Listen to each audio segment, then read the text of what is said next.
तो गाइस कैसे हैं आप सब लोग। बैटल स्पिरिट के एपिसोड 130 के साथ हाजिर हो। तो लास्ट एपिसोड कैंप पे हमने देखा था कि हमारा रोग जो होता है वो क्राफ्टी सिटी के दरवाजे के सामने आकर रुकता है, क्योंकि वहां पर एक लड़का उनसे रजिस्ट्रेशन मांग रहा होता है कि अगर तुम यहाँ पर टेस्टर हो तो फिर तुम्हें यहाँ पर अपना नाम लिखना होगा। तो इसी के साथ ही हमारा रोग उसे बताता है कि एक बंदा यहाँ पर कंपटीशन के लिए आया है, यानी कि हम दोनों में से मैं ही टेस्टर हूँ। तो उसका नाम लिखने के बाद वो उसे कहता है अच्छा ठीक है तुम यहाँ पर अकेले आया। फिर साथ ही उसे पूछता है कि रूल्स के मुताबिक तुम्हारे साथ जो लड़की है ये यहाँ पर अंदर नहीं जा सकती, तुम और तुम्हारे साथ यानी तुम्हारे कंधे के ऊपर बैठी हुई ये चीज जो है सिर्फ और सिर्फ तुम ही दोनों अंदर जा सकते हो और इस लड़की को बाहर रुकना पड़ेगा। हमारा रोग उसकी बात सुनने के बाद खामोश होता है और कहता है कि अब यहाँ पर क्या करें, तो एक मसला हो गया है। तो निका उसे कहती है कि मैं यहाँ पर इसके साथ जाना चाहती हूँ क्योंकि इसने मुझे हायर किया हुआ है, इसने मुझे यहाँ पर पैसे देकर खरीदा था, मैं इसकी नौकरानी हूँ यानी कि इसकी पर्सनल केयर टेकर हूँ। तो ये बात सुनने के बाद लड़का शर्माते हुए कहता है कि अच्छा तो तुम यहाँ पर इसकी केयर टेकर हो, इसका तो तुम इसकी सर्वेंट हो, यानी कि रात के वक्त तुम इसको कंपनी देती हो। मैंने यहाँ पर बहुत सारे केयर टेकर्स के बारे में इस तरह का सुना है कि बहुत सारी लड़कियां जो है वो अपने आप को यहाँ पर इन जैसे टेस्टर्स के सामने बेच देती हैं ताकि उनके पास से कुछ पैसे कमाए जा सके या फिर अपने सिटी की फ्रीडम ली जा सके। तुम जैसे लो लेवल के गांव की लड़कियां कर भी क्या सकती हैं अपनी बॉडीज को टेस्टर्स के सामने बेचने के अलावा। तुम्हारा रोग उसकी बात सुनकर काफी ज्यादा गुस्सा आता है, कहता है कि तुमने क्या कहा। तो वो उसे कहता है क्या तुम्हें इस बात से कोई दिक्कत है, और साथ ही वो ऊपर की तरफ इशारा करते हुए कहता है अगर तुम्हें इस बात से कोई दिक्कत है तुम्हारे सिटी की जो सिक्योरिटी गार्ड्स है वो तुमसे बात कर लेते हैं और उसके बाद देखते हैं कि तुम्हारी दिक्कत दूर होती है या नहीं। तुम्हारा रोग जो होता है वहां पर शांत हो जाता है क्योंकि निका उसे कहते हैं कि नहीं प्लीज यहाँ पर शांत हो जाओ, यहाँ पर इनके सिक्योरिटी गार्ड जो है वो काफी ज्यादा पावरफुल हैं। और इसी के साथ ही हमारा रोग उसे वहां पर रजिस्ट्रेशन का कहता है ठीक है तुम रजिस्टर करो। तो वो लड़का उसे कहता है कि बताओ कि तुम यहाँ पर किसी के इन्विटेशन से आए हो या फिर तुम यहाँ पर ग्रुप के साथ आए हो। तो हमारा रोग जो होता है वहां पर उसके सवाल का जवाब देता है कि हम लोग यहाँ पर ग्रुप से आए हैं लेकिन मैं अकेला हूँ, मेरे बाकी के दोनों दोस्त बाद में आएंगे। तो वो उसे कहता है कि इसका मतलब यह कि तुम 3 लोगों की एक पार्टी हो, तो बाकी के दोनों लड़कों का नाम भी बताओ और साथ ही अपने ग्रुप का नाम बताओ कि तुम्हारे ग्रुप का नाम क्या है। तुम्हारा रोग उसे कहता है कि पार्टी के टोटल 3 मेंबर हैं, एक का नाम जाई वैंग, दूसरे का नाम मून बियोंग और हमारी पार्टी का नाम लॉगी कॉलेज होगा। और ये बात करने के बाद हमारा रोग आगे बढ़ जाता है, जब किसी के साथ वो लड़का भी काफी हैरान होता है कि ये पार्टी का नाम तो बहुत ज्यादा अजीब है, लॉगी कॉलेज ये कैसा नाम हुआ। तुम्हारा रोग जो होता है वो सोच रहा होता है कि जाई वैंग और मून बियोंग मैंने यहाँ पर तुम्हारे पर भरोसा करके तुम्हारी रजिस्ट्रेशन भी करवा दिया, उम्मीद करता हूँ कि तुम बहुत ही जल्दी यहाँ पर पहुंच जाओगे, तुम्हें पता चल जाएगा कि मैंने यहाँ पर लॉगी कॉलेज के नाम से पार्टी बनाई है। और उन्हें एंट्री मिल जाती है। तुम्हारा रोग अंदर आता है और उसे कहता है कि सबसे पहले यहाँ पर रुकने के लिए कोई जगह देखते हैं ताकि हम लोग यहाँ पर रात बिता सके, कल सुबह यहाँ पर कंपटीशन स्टार्ट होने वाले हैं। और इसी के साथ ही हमारा रोग साइड के ऊपर एक बिल्डिंग की तरफ देखता है जो कि एक होटल होती है और साथ ही वहां पर रहने की जगह भी होती है। और वहां पर बाहर एक नेम प्लेट बाहर एक बोर्ड लगा होता है जिसके ऊपर लिखा होता है कि टेस्टर के लिए फ्री मीट है। तुम्हारा रोग कहता है कि ठीक है यहाँ पर तो फ्री मीट मिल रहा है। तो निका उसे कहते हैं कि आजकल यहाँ पर ये बिजनेस बहुत ज्यादा चल रहा है कि बहुत सारे होटल के लोग जो है वो यहाँ पर टेस्टर्स को फ्री खाना देते हैं ताकि अगर वो कंपटीशन में जीत जाते हैं, अगर वो यहाँ पर बेहतर परफॉर्म करते हैं तो उनके ऊपर बैटिंग लगाकर वो इससे बहुत सारा पैसा कमा सकते हैं। और अगर वो यहाँ पर फर्स्ट रैंक पर आ जाते हैं तो इनका मतलब यह है कि उनका होटल बहुत ज्यादा फेमस होने वाला है। तुम्हारा रोग कहता है चलो फिर इसी जगह पर चलते हैं। और जैसे वो लोग वहां पर अंदर आते हैं तो वहां पर जो रिसेप्शनिस्ट होता है यानी जो वेटर होता है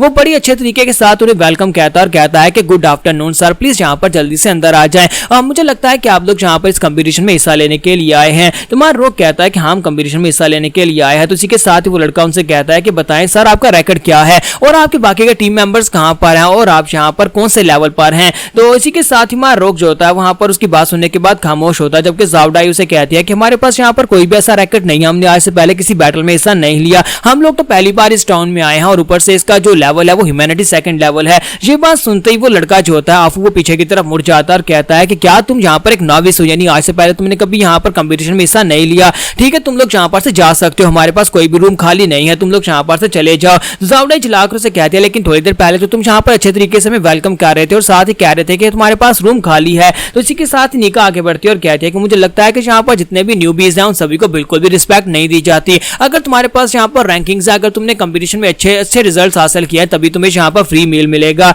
और इसी के साथ ही आपू से कहता है कि हाँ बिल्कुल ऐसी बात है, हमारे पास कोई रूम खाली नहीं है इसलिए प्लीज यहाँ पर से चले जाओ। और इसी के साथ ही 3 का ग्रुप वहां पर आता है, यानी कि 3 टेस्टर्स का ग्रुप वहां पर आता है और वो से कहते हैं क्या तुम्हारे पास कोई रूम खाली है। तो वो लड़का आफू उन लोगों से कहता है कि हाँ क्यों नहीं सर, कल जहाँ पर कंपटीशन स्टार्ट हो रहा है तो तब तक आपको रुकने के लिए जहाँ पर एक बेहतरीन रूम दूंगा, आपके लिए जहाँ पर रूम खाली है। और साथ ही आफू उन लोगों से पूछता है कि क्या बताएंगे कि आपने यहाँ पर कौन से रैकेट्स हासिल किए हैं। तो वो लड़का उसे कहता है कि हमने आज यहाँ पर 3 इकट्ठी विन्स हासिल किए हैं, कल हम लोग यहाँ पर और ज्यादा मैचेस को जीतेंगे। तो इसी के साथ ही आफू बहुत ज्यादा खुश हो जाता है और कहता है प्लीज सर मेरे साथ आइए। जबकि हमारा रोग उस लड़के को रोक देता है और कहता है कि नहीं ये लोग अंदर नहीं जा सकते, तुम हमें यहाँ पर पहले रूम दोगे क्योंकि हम लोग पहले आए थे। और इस बात से वो लड़का जो होता है वो भी काफी ज्यादा गुस्सा आता है, जबकि आफू से कहता है कि यहाँ पर अपने आप को एम्बैरस करना बंद करो, प्लीज यहाँ पर से चले जाओ, तुम यहाँ पर मुश्किल क्रिएट कर रहे हो। तुम्हारा रोग कहता है लेकिन हम जहाँ पर रूम लेने के लिए आए और तुमने कहा था कि तुम्हारे पास रूम खाली है, जबकि वो दूसरा लड़का जो होता है वो हमारे रोग के कंधे पर हाथ रखता है और उसे कहता है कि एक्सक्यूज मी, क्या तुम यहाँ पर हमें रोकने की गलती कर रहे हो। निका जो होती है हमारे रोग से कहती है कि रोग प्लीज यहाँ पर इनके साथ फाइट मत करना, चलो यहाँ पर किसी और रेस्टोरेंट में चलते हैं और वहां पर जाकर अपने लिए रूम देखते हैं, अगर यहाँ नहीं तो कहीं और जाकर रूम मिल जाएगा। तुम्हारा रोग कहता है कि नहीं, मैं जहाँ पर से नहीं जाना चाहता, मैं यहीं पर रुकूंगा। और वो तीनों ही लड़के जो होते हैं बहुत ज्यादा गुस्सा आ जाते हैं, अपनी अपनी एनर्जी को रिलीज करते हैं और कहता है कि ये लड़का तो यहाँ पर फाइट करना चाहता है। और हमारा रोग जो होता है वो फाइट करने के लिए रेडी हो जाता है, जबकि इसी के साथ होटल का ओनर जो होता है वो ऊपर से उतर कर आता है और कहता है कि यहाँ पर क्या हो रहा है। सिटी के रूल्स के मुताबिक यहाँ पर तुम लोग फाइटिंग अरीना के बाहर फाइट नहीं कर सकते और किसी की पब्लिक प्राइवेटी में तो बिल्कुल भी नहीं फाइट कर सकते। अगर तुम यहाँ पर फाइट करोगे तो तुम्हें यहाँ पर से निकाल दिया जाएगा और अगर एक बार निकाल दिया गया तो दोबारा तुम यहाँ पर कंपटीशन में हिस्सा लेने के लिए क्वालिफाई नहीं हो पाओगे। तो ये बात सुनने के बाद तीनों लड़के जो होते हैं वहां पर से पीछे मुड़ जाते हैं और कहते हैं चलो कोई और जगह चल के ढूंढते हैं जहां पर हम लोग रह सकें। जबकि आफू चिल्ला चिल्लाकर उनसे कह रहा है कि प्लीज यहाँ पर से मत जाओ, प्लीज मत जाओ। तो आफू काफी ज्यादा गुस्से में होता है और कहता है कि अब हम लोग यहाँ पर किसी अच्छे टेस्टर को कहां से ढूंढेंगे, ये वाले टेस्टर्स भी इन लोगों ने यहाँ पर से भगा दिए और बहुत ही जल्दी हमारी यंग लेडी को भी सिटी मेयर जो है वो उठाकर ले जाएगा और वो कभी वापस नहीं आ पाएगी। तो ये बात सुनने के बाद फादर उसे कहते हैं कि प्लीज जाओ, जाकर अपना काम करो। तो वो काफी ज्यादा गुस्से में होता है और हमारा रोग को घूर घूर कर देख रहा था। जब किसी के साथ ही जो होटल का ऑनर होता है वो रोग से कहता है कि बच्चे मेरे साथ आओ, हम तुम्हारे साथ यहाँ पर बैठकर बात करते हैं, क्या तुम्हें अभी भी यहाँ पर रूम चाहिए। तुम्हारा रोग कहता है कि हाँ मुझे रूम तो चाहिए, लेकिन मुझे ये बताओ कि यहाँ पर क्या चल रहा है। उस लड़के ने ये क्यों कहा कि तुम्हारी यंग लेडी जो है उसे सिटी का ऑनर जो है यानी सिटी मेयर या सिटी लॉर्ड जो है वो उठाकर ले जाएगा। अब इस बात का क्या मतलब है। होटल का ऑनर उसे कहता है कि पहले मुझे ये बताओ कि क्या तुम यहाँ पर हमारा साथ दोगे, क्या तुम यहाँ पर सिटी लॉर्ड के जो उनके वॉरियर्स हैं यानी उनके जो टेस्टर्स हैं उनके खिलाफ फाइट करोगे। अगर तुम ऐसा करोगे तभी मैं तुम्हें सारी बात बताऊंगा। और इसी के साथ ही उसे अपनी बेटी के पास लेकर आते हैं। उनकी बेटी अपने रूम में उदास बैठी होती है क्योंकि उसकी बेटी को चुना गया होता है सिटी लॉर्ड के रूम, सिटी लॉर्ड का जो घर होता है उसका पैलेस होता है, उसके पैलेस के लिए उसे चुना गया होता है।